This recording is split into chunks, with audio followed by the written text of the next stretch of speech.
Thank both of the witnesses, and very quickly, I have little time, and Dr. Redd, let me thank you for your years of service.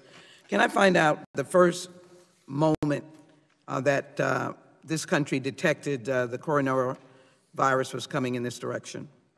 It was in late January, I believe. I can get the date for you, but it was. But wasn't cases arising in China in 2019? We believe that there were. The report that they produced was right at the end of December. We think that probably the first cases were sometime in November, detected at some point after that. We think actually so let me respect what is being done now. Let me publicly say that I believe that this nation was not prepared, equating to its greatness and the responsibility it has not only to 300 million plus, but the world watches us.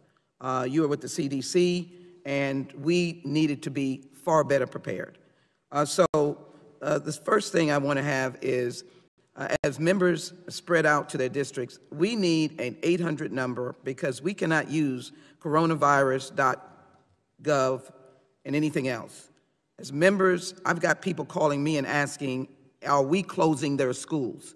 So I'm asking both the Deputy Secretary, convey to this task force, set up a number for members of Congress, however you want to have a classified or a code, give us a number to call. Can I have that conveyed and established, please?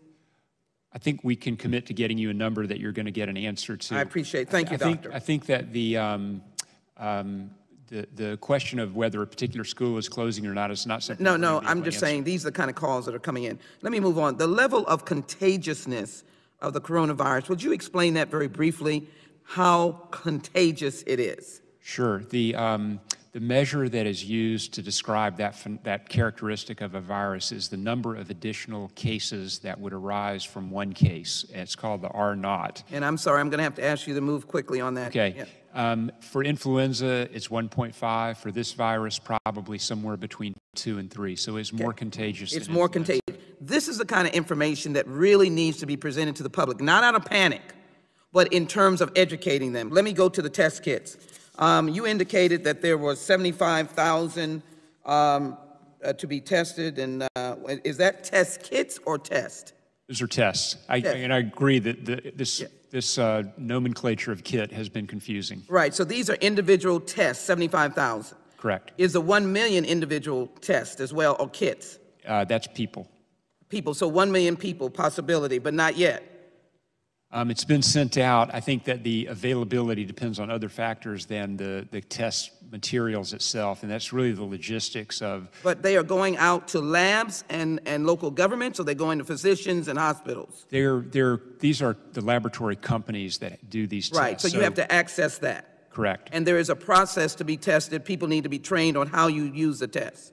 So there are people in the laboratory that are trained. It's mainly protecting yourself if you're an individual collecting a specimen. I've got to go quickly. I thank you. So it's not stand out on the street and get tested or walk into urgent care and possibly get tested. In the United States, no. In Korea, they have drive-through testing where you get tested in your car. That's coming to my next point, which is I hope to get in a phone call back if I could.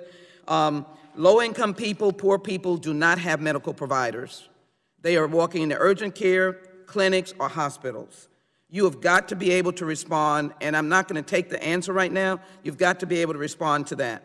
I do need a one-on-one conversation. Baylor College of Medicine, the infectious disease, has a vaccine with 20,000 vials. They don't have the resources to do the clinical tests. I want them to be connected to the task force to get those clinical tests or to get them connected for resources. They're ready to go right now.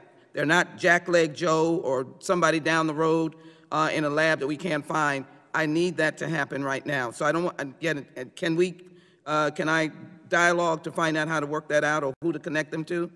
Yes. I thank you. Let me ask my good friend here in DHS. We have community spread in Texas, but I take issue with the connecting flights.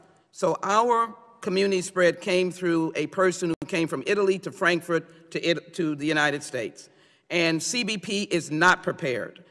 You need to implement some form of testing for CBP in terms of asking the question of whether or not the person has come from Italy, period. And the other point is there are 3 TSO